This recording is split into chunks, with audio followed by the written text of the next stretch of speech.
Ariel Helwani in Philadelphia for the UFC 133 media workouts, and look who we have run into, the oldest man to ever win a boxing championship, a man who needs no introduction, Mr. Bernard Hopkins. And Bernard, it is good to see you. Thank you for the time. It's kind of interesting to see you at a UFC media workout because famously a couple years ago, you didn't have very nice things to say about MMA. Have you changed your tune?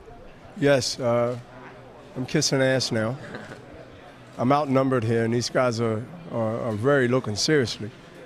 But all jokes to the side is that the respect that I have for the UFC and MMA is basically Alvarez, who trains here, and a couple other guys I met personally over the years. And just to see them work out and train, I gotta say, I was wrong. These guys are legit, and they are very, very serious. And I'm a man to say what I said before, and I'm a man to say what I'm saying now. This is the real deal. So anybody that was like me, that think that the UFC and MMA is just some great acting, trust me, these guys are really putting themselves out there in their own way, in their own sport. Boxing is a whole new different breed than what they do, and they are good at what they do and how they train and how they execute, and we are good at what we do. And I think that both sports should be respected as their own style and their own way. Any UFC fighter, MMA fighter go in a boxing ring and can't do what they do in the UFC, 9 out of 10 won't be victorious, and vice versa. With a boxer coming from, even myself, coming over to that field, will be a fish trying to be in the jungle and survive. It's not going to happen. These boys are the real, these men are the real deal. And let me tell you something, I'm going to be there Saturday with you, watching the great matches, including the main event that I'm excited about. And obviously you're referring to the Bellator lightweight champion Eddie Alvarez, who trains here. Is there anything that you think boxing can learn from the UFC in terms of promotion? Because the UFC has had this sort of meteoric rise in the last few years, and some people have said that boxing has stalled a little bit. So do you think there's anything that boxing can learn from the young upstarts, so to speak?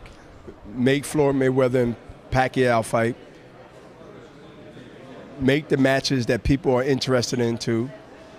Make every division have a sudden death tournament type of style where the best fight the best, and the want to be the best fight the want to be the best to be the best. At the end of the day, you must have these matches to be able to get butts in the seats and get boxing back in the forefront, or at least the 20 and the 13 and the 15 and the whatever thousands of people that come out to great matches every now and then.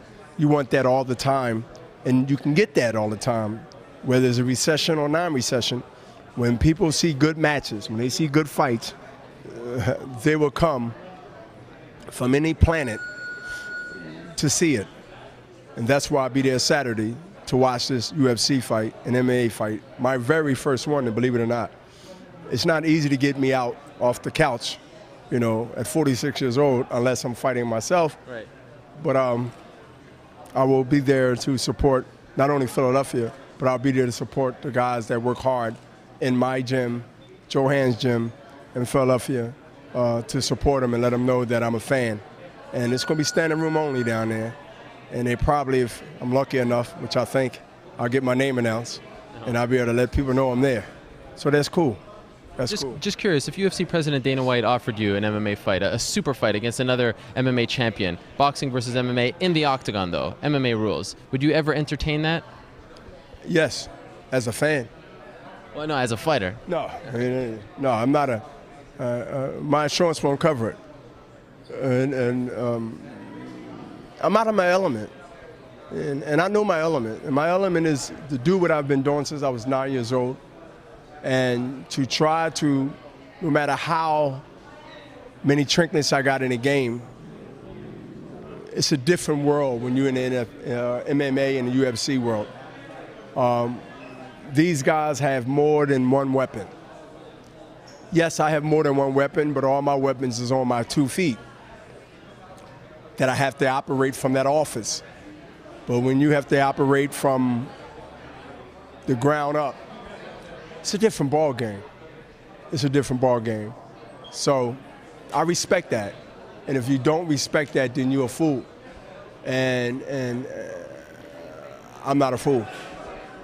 Finally, you mentioned Floyd and Manny, and of course they're not fighting anytime soon. You obviously made history just a couple of months ago when you won the title, when you beat Jean Pascal. You're fighting again October 15th against Bad Chad Dawson, and it seems as though your story is one of the feel-good stories of the year in boxing. Do you feel in a sense that Bernard Hopkins once again is sort of carrying the sport on his back, because it's one of the only stories this year in boxing that has really gone mainstream coverage? It felt like when you fought Pascal in May, the whole sports world was watching, and that doesn't happen often in combat sports. I agree. I mean, I found myself at places down in New York City, Bloomberg, and I found my places here and there that really didn't cover boxing. And I realized that a lot of that had to do with my age, but a lot of it also had to do with the people in the mainstream recognize that I've done something over the years to be able to still have the body and the mind to be able to compete and win. And then second, man, I think is a time where somebody has to stand away from the pack and be extraordinary and be different. And I might not be the guy that's number pound for pound in everybody's division, but I'm a guy that's lasted longer than any fighter did in the last 20 years. And to be able to do that in a sport that's so physical, I think that people are starting to not only respect it, but they're starting to pay attention on how did I get there and how I got there. And that's when I get a chance to tell them that lifestyle, the way I treat myself, the way I stay in condition, and the way I go into any sport or any match with the mindset of training hard, training smart, and executing, that's starting to hit mainstream, and I'm proud that it hit it at this time. The executioner is still executing. It is very good to see you still in action, and great to hear that you have changed your tune on MMA. That is a very good piece of news, so thank you very much, and a pleasure to talk to you. I am honored to be a part of helping and being a part of supporting it, and I'm glad to be there this Saturday to watch the show. And I will be rooting for my guys that I want to win. And you know what, at the end of the day, man, they got to put in work like I got to put in work. Just on that alone, respect. Thank you. Thanks, Bernard.